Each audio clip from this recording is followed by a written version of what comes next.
Beyonce, teacher panggil kamu Beyonce, itu singkatan dari beriman, unggul, dan cerdas. Karena teacher yakin kamu adalah anak-anak Beyonce, beriman, unggul, dan cerdas. Oke, kali ini kita akan belajar tentang cerita fabel dengan tema budi pekerti. Berbicara tentang budi pekerti, kita harus tahu apa sih arti dari budi pekerti, supaya kita dapat mengaitkannya dengan cerita fabel yang akan kita bahas pada saat ini. Berdasarkan KBBI atau Kamus Besar Bahasa Indonesia, budi pekerti dapat diartikan sebagai tingkah laku, perangai, dan akhlak. Perangai itu maksudnya watak, akhlak itu maksudnya kelakuan. Semuanya dicantum dalam pengertian budi pekerti atau bisa disebut dengan kata budi pekerti. Oke, sekarang kita akan masuk ke cerita fabel. Cerita fabel, kata fabel, teacher yakin bukan kata yang asing lagi bagi kita, bagi anak-anak. Dan kita sudah sering mendengar kata fabel. Dan teacher yakin anak-anak pasti tahu apa sih arti dari cerita fabel. Oke, kita akan masuk ke pengertian. Berdasarkan KBBI, Kamus Besar Bahasa Indonesia, fabel dapat diartikan sebagai cerita yang menggambarkan watak dan budi manusia yang perilakunya diperankan oleh hewan atau binatang. Sekali lagi teacher ulanginnya, berdasarkan KBBI, fabel diartikan sebagai cerita yang menggambarkan watak dan budi manusia yang perilakunya diperankan oleh binatang atau hewan. Itu berdasarkan KBBI ya. Kalau secara umum, fabel dapat kita artikan sebagai cerita pendek berupa dongeng yang menggambarkan watak dan budi pekerti manusia dalam cerita fabel yang diperankan oleh hewan atau binatang. Atau dengan kalimat lain, fabel dapat diartikan sebagai cerita pendek berupa dongeng yang menggambarkan watak dan budi pekerti manusia yang diibaratkan pada binatang atau hewan. Maksudnya di sini adalah karakter yang dimiliki oleh manusia atau watak dan budi pekerti yang dimiliki manusia itu dapat digambarkan melalui cerita fabel yang diperankan oleh hewan. Jadi dalam cerita fabel ini ada sebuah kisah yang diperankan oleh hewan atau binatang, dan kisah tersebut menceritakan tentang kehidupan yang biasa dilakukan oleh manusia. Sebagai contoh, kegiatan yang biasa dilakukan manusia itu bersosialisasi, berbicara, berlomba, bahkan sekolah, bekerja, dan sebagainya. Dan watak budi pekertinya juga diambil dari watak dan budi pekerti manusia. Sebagai contoh, dalam cerita fabel ada hewan yang memiliki watak egois, ada hewan yang memiliki watak baik, cerdas, cerdik. Nah, salah satu contoh tokoh yang kita kenal sangat familiar di dalam cerita fabel itu adalah kancil. Kenapa kancil? Karena kancil ini dikenal sebagai hewan yang sangat cerdik. Kenapa dikatakan cerdik? Karena dia bisa mengelabui musuhnya, bisa menipu musuhnya untuk menyelamatkan dirinya. Sebagai contoh, ceritakan contoh satu ya, contoh cerita yang singkat saja, itu tentang kancil dan buaya. Kancil suatu hari yang hendak menyeberangi sungai ke suatu hutan untuk mencari makanan. Saat dia hendak menyeberang, dia dicegat oleh seekor buaya dan buaya tersebut hendak memangsanya. Tapi apa yang dilakukan oleh kancil? Dia sangat cerdik untuk menyelamatkan dirinya. Dia berbicara kepada buaya dan berdiskusi dengan buaya. Apa yang dikatakan kancil kepada buaya? Oke buaya, kamu boleh memangsa tubuhku. Tapi kalian kan tidak hanya satu, kalian banyak. Nah, bagaimana supaya kalian bisa membagi rata tubuhku? Maka ada baiknya saya terlebih dahulu menghitung kalian. Kalian harus berbaris terlebih dahulu supaya saya bisa menghitung kalian, dan saya tahu bagaimana cara membagi tubuhku untuk kalian secara merata. Dengan sikap polosnya atau kebodohannya, sang buaya pun sangat setuju. Dia akhirnya memanggil teman-temannya dan mereka berbaris sampai ke seberang sungai. Mereka tidak menyadari apa maksud atau apa niat atau apa yang akan dilakukan oleh si kancil tersebut. Si kancil dengan semangatnya dan senangnya sambil berpikir dalam pikirannya, aku akan menipu kalian. Tidak mungkin saya menyerahkan tubuhku. Dan akhirnya dia mulai pura-pura menghitung sambil melompat 1, 2, 3, 4 sampai ke seberang sungai, dan dia berhasil untuk menyeberangi sungai itu dengan selamat. Apa yang dia lakukan? Apakah dia menyerahkan tubuhnya? Tidak. Dia hanya melambaikan tangannya kepada buaya-buaya dengan mengucapkan terima kasih, kemudian dia berlari. Akhirnya buaya sangat menyesal. Tapi apa yang terjadi? Penyesalan tidak ada gunanya kan?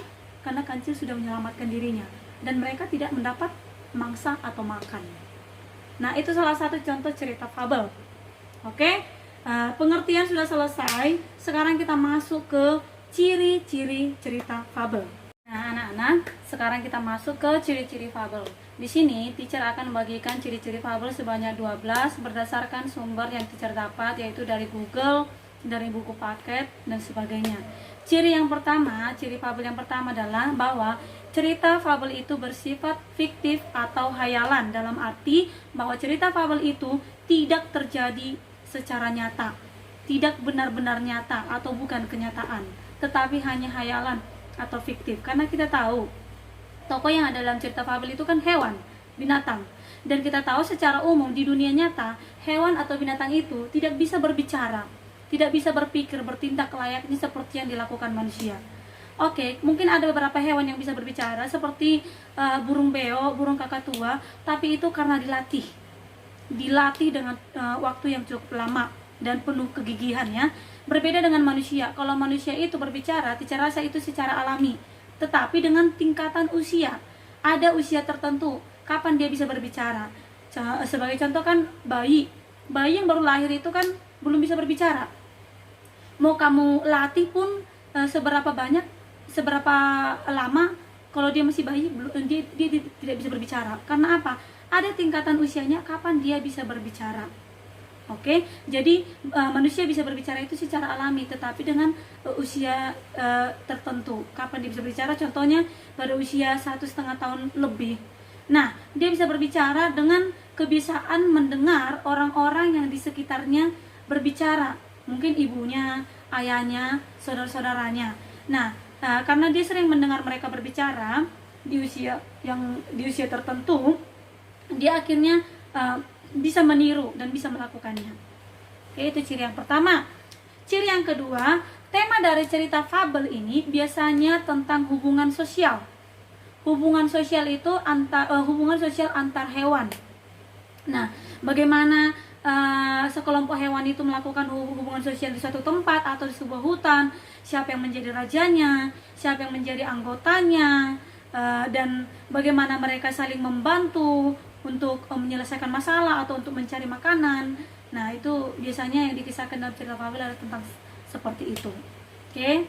Ciri yang ketiga, perwatakan atau penokohan yang digambarkan pada fabel ini, atau perwatakan atau penokohan yang dimiliki atau karakter yang dimiliki oleh tokoh di dalam fabel ini menyerupai karakter manusia.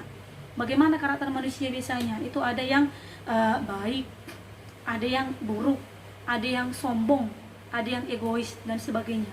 Nah, karakter seperti itu juga yang dimiliki oleh tokoh di dalam cerita fabel. Oke, itu ciri yang ketiga.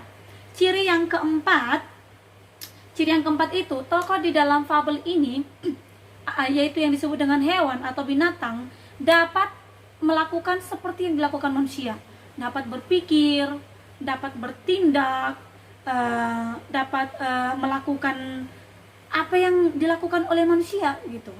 Contohnya ya memimpin suatu rakyat, ya kan? Nah, kalau dalam kumpulan hewan di hutan kan ada rajanya memimpin anggota-anggotanya itu. Contohnya biasanya rajanya itu singa. Bagaimana dia memimpin sekelompok hewan di hutan itu. Nah, jadi karakter itu kan karakter milik manusia juga sebagai pemimpin. Terus bisa juga berbicara, berkomunikasi lain seperti manusia. Bermusyawarah. Nah, itu ciri yang keempat. Ciri yang kelima, kata-kata yang digunakan di dalam cerita fabel sebagai kata pembukanya itu biasanya menggunakan kata seperti pada zaman dahulu, atau dahulu kala, pada suatu hari, suatu waktu, waktu itu, alkisah, dan sebagainya. Oke, itu ciri yang kelima. Ciri yang keenam, sudut pandang. Sudut pandang yang digunakan di dalam cerita fabel adalah sudut pandang orang ketiga. Anak-anak sudah tahu kan apa arti sudut pandang, teacher juga sudah pernah jelaskan. Sudut pandang itu adalah posisi si pengarang atau si penulis di dalam suatu cerita.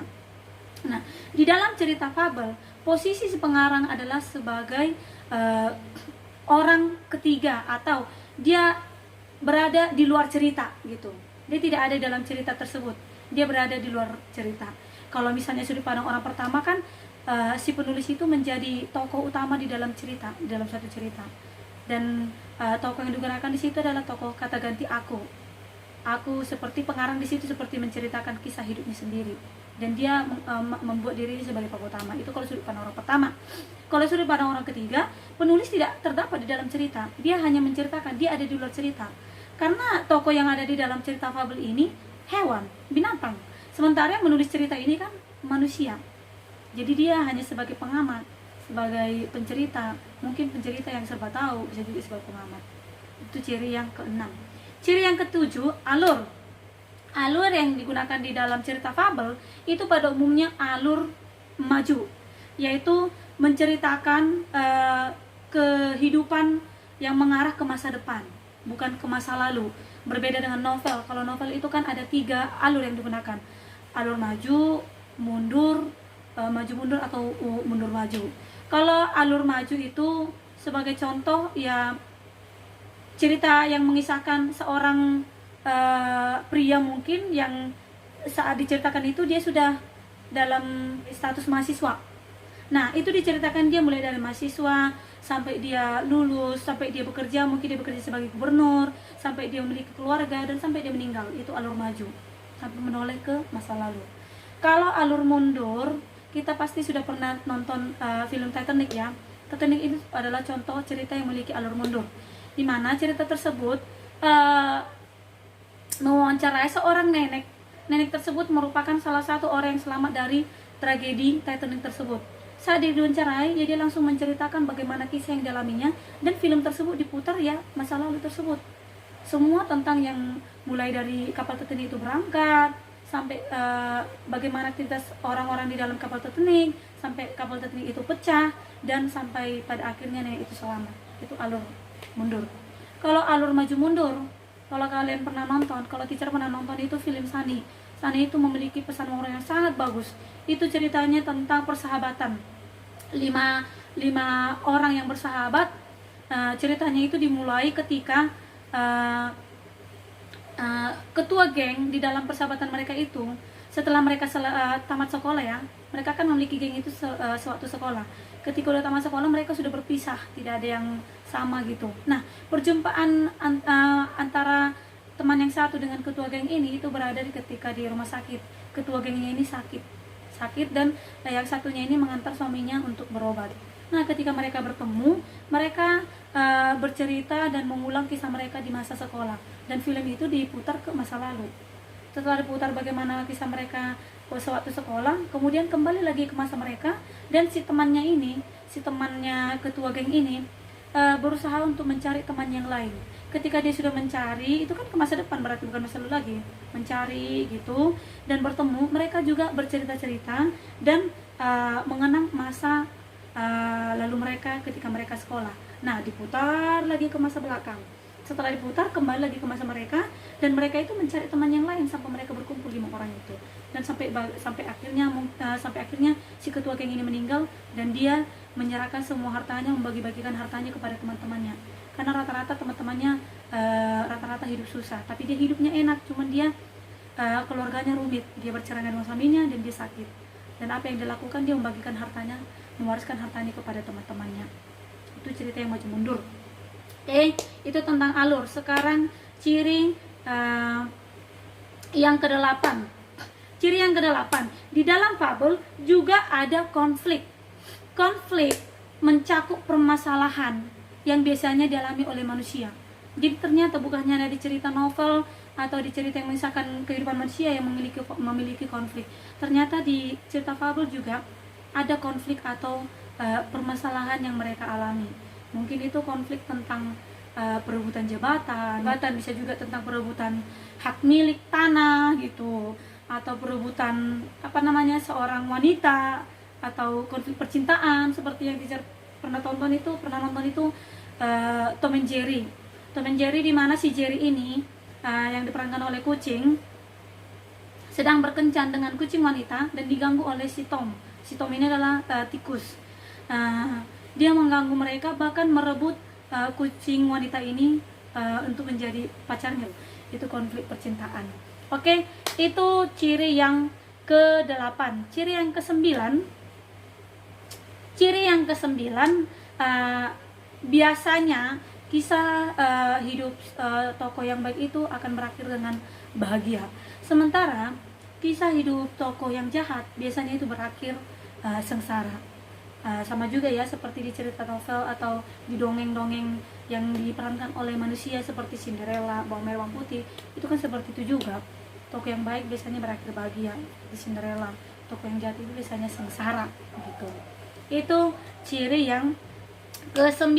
Ciri yang ke-10, fabel juga memiliki latar tempat, latar waktu, latar suasana. Latar tempat yang dipakai atau digunakan di dalam cerita fabel biasanya itu hutan. Dan di hutan itu bisa di sungai, bisa di gunung, bisa di padang rumput dan sebagainya. Itu kalau latar tempat. Latar waktunya seperti yang tadi itu, biasanya menggunakan keesokan harinya atau pada zaman dahulu, suatu hari, waktu itu, keesokan harinya. Nah, itu latar waktunya. Latar suasana bisa juga menyedihkan, mengharukan, menggelikan dan sebagainya. Sama seperti latar yang digunakan dalam novel-novel lainnya, cerita lainnya. Oke. Nah, itu yang ke-10. Yang ke-11, bahasa yang digunakan di dalam cerita fabel ini adalah bahasa naratif. Bahasa naratif itu yaitu berurutan. Bisa dari pada mulanya, kemudian, setelah itu, akhirnya. Gitu. Sama kayak teks prosedur juga ya, kayak pembuatan suatu makanan gitu. Nah, ini cerita fabel juga seperti itu. Pada suatu hari, seekor kancil bertemu dengan kura-kura. Nah, kancil ini menantang, ini sebagai contoh ya, kancil ini menantang kura-kura untuk berlomba lari. Karena kancil merasa dia hewan yang sangat lincah dan dia berhadapan dengan hewan yang dia sepelekan karena geraknya lambat. Dia sangat dengan angkuhnya menantang si kura-kura ini dan dengan sepelenya dia mengajaknya untuk berlomba.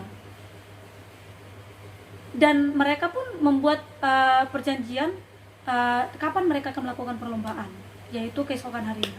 Keesokan harinya kancil pun datang ke lokasi perlombaan, demikian juga kura-kura. Dan tibalah mereka melakukan perlombaan. Ketika mereka melakukan perlombaan, di tengah jalan kancil merasa sudah hampir finish dan dia sepele kepada kura-kura karena dia merasa kura-kura itu tidak akan mungkin dapat mengejarnya lagi. Akhirnya dengan santainya, dengan kesombongannya, dia berteduh di bawah pohon sambil tidur-tiduran. Dia tidak sadar ternyata kura-kura bisa mengejarnya.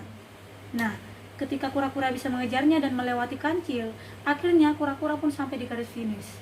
Nah, kancil terbangun, ternyata dia kalah oleh si kura-kura. Nah, itu pada suatu hari, keesokan harinya, kemudian pada akhirnya. Oke, jadi cerita di dalam fabel ini menggunakan gaya bahasa yang naratif berurutan. Oke. Nah, yang terakhir itu di dalam cerita fabel mengandung pesan moral atau amanat yang dapat disampaikan kepada pembaca. Jadi bukan hanya di novel saja, bukan hanya di cerita-cerita lainnya saja, bukan hanya di cerita hikayat apa segala macam, tapi di fabel juga ada amanat atau pesan moral yang disampaikan kepada pembaca. Bahkan di cerita fabel lah yang sering dijumpai pesan moral yang dapat dikutip oleh manusia atau pembaca. Makanya dikatakan cerita fabel ini tadi berkaitan dengan moral, cerita yang memiliki moral. Karena apa? Di setiap cerita fabel ada kisah akhirnya, kesimpulan di cerita di akhir cerita untuk menyampaikan pesan atau amanat atau pesan moral kepada pembaca. Oke. Nah, inilah ciri-ciri fabel yang dapat kita pelajari untuk hari ini. Oke anak-anak, sekarang kita masuk ke bagian ketiga. Tadi kita kan sudah belajar tentang pengertian ciri-ciri fabel. Sekarang kita masuk ke bagian ketiga, yaitu unsur-unsur cerita fabel. Kalau kita selama ini belajar tentang unsur-unsur intrinsik cerita novel, drama, cerita pendek, itu biasanya kita singkat dengan tela toal suam. Tela toal suam. Tela itu tema, latar. Toal itu tokoh, alur. Suam itu sudut pandang, amanat, macas. Nah, kali ini dalam cerita fabel, teacher kasih dengan singkatan T, To, Pe, Su, A, Lam. T, tema, To, tokoh, Pe, penokohan, Su, sudut pandang, A, alur, L, latar, Am, amanat, alam, alam. Teto, Pe, Su, Alam. Teto itu tema, tokoh, Pe itu penokohan, Su itu sudut pandang, Alam itu, A-nya itu alur, L-nya itu latar, Am-nya itu amanat. Oke, sekarang kita masuk ke bagian pertama. Bagian pertama adalah tema. Tema adalah pokok pikiran atau dasar cerita. Jadi sebelum kita menulis cerita, kita harus tentukan dulu temanya. Kira-kira tentang apa yang akan kita tulis? Apakah tentang kesombongan yang mengakibatkan kehancuran? Apakah tentang kebaikan membawa kebahagiaan dan sebagainya? Nah, itu yang pertama, tema ya. Supaya kita dapat menulisnya dengan enak, dengan lancar, karena kita sudah tahu kemana arah penulisan kita, tentang apa yang akan kita ceritakan. Itu makanya kita harus tentukan temanya. Yang kedua, tokoh. Nah, tokoh di dalam cerita fabel itu kita sudah tahu, tokohnya adalah hewan atau binatang. Dan biasanya tokoh utama yang digunakan di dalam cerita fabel itu tokoh yang familiar, yang cerdik, yaitu kancil. Oke, rubah. Nah, itu dia. Kalau tokoh yang biasanya memerankan penipuan, itu biasanya kambing dan sebagainya. Oke, yang pasti tokoh dalam cerita fabel itu adalah hewan atau binatang. Itu tadi teto, tema, tokoh. Sekarang penokohan. Penokohan itu tadi sebenarnya sudah dijelaskan di dalam ciri-ciri, ya, perwatakan. Jadi penokohan yang dimiliki dalam cerita fabel ini seperti yang dimiliki oleh manusia, perwatakan yang dimiliki oleh manusia, karakter yang dimiliki oleh manusia. Bisa baik, bisa jahat, bisa sombong, angkuh dan sebagainya. Itu penokohannya, atau bisa dibuat dengan istilah kalau yang baik itu protagonis, yang jahat itu antagonis, kalau penengah itu tritagonis. Dia tidak memihak kepada jahat, dia juga tidak memihak kepada baik, dia penengah gitu. Oke? Misalnya itu tokoh figuran yang tritagonis. Nah, itu penokohan, itu tetope. Sekarang sudut pandang. Sudut pandang tadi juga sudah teacher jelaskan di dalam ciri-ciri ya. Nah, sudut pandang itu kan peran si penulis di dalam cerita. Tadi teacher sudah bilang penulis itu tidak memiliki peran di dalam cerita, tapi dia berada di luar cerita, yaitu sebagai penulis, bisa sebagai pengamat yang serba tahu, pengamat atau pencerita yang serba tahu. Yang ada di dalam ceritanya itu ya hewan tadi, hewan, atau bisa digunakan bisa menggunakan tokoh namanya atau kata gantinya. Contohnya namanya itu kancil, nah kata gantinya bisa digunakan dengan dia, atau sekelompok hewan, kata gantinya mereka. Gitu. Yang pasti penulis tidak ada di dalam cerita, hanya sebagai penulis sebagai pengamat atau yang serba tahu. Oke, itu yang sudut pandang. Sekarang alam, alur tadi sudah ada juga ya, teacher jelaskan di dalam cerita. Itu tadi alur yang biasanya digunakan di dalam cerita fabel itu adalah alur maju. Oke, sekarang latar juga sudah ada tadi di dalam ciri-ciri, yaitu latar tempat, latar waktu, latar suasana. Tadi latar tempat itu teacher jelaskan itu biasanya di sekitar hutan, ada sungai, di gunung, di padang rumput dan sebagainya. Latar waktunya itu biasanya pada zaman dulu kala, suatu hari, suatu waktu, keesokan harinya dan sebagainya. Latar suasana itu bisa menyenangkan, bisa menggelikan, bisa menyeramkan juga, mengharukan dan sebagainya. Oke, sekarang yang terakhir itu adalah amanat. Amanat juga tadi ada dalam cerita, yaitu pesan moral yang hendak disampaikan si penulis kepada si pembaca. Biasanya dalam cerita fabel itu sih kesombongan juga ada, kesombongan si si raja hutan yang akhirnya dia diturunkan dari jabatannya oleh kecerdikan si kancil. Atau yang kedua juga itu kelalaian si kancil ketika berlomba lari dengan si kura-kura. Bukan hanya kelalaian lagi, dia juga sombong, angkuh, sepele itu. Jadi dari cerita fabel itu banyak sekali pesan atau amanat yang kita dapat. Jangan sombong, jangan sepele, jangan angkuh gitu. Oke, sampai di sini pembelajaran kita hari ini. Oke, terima kasih.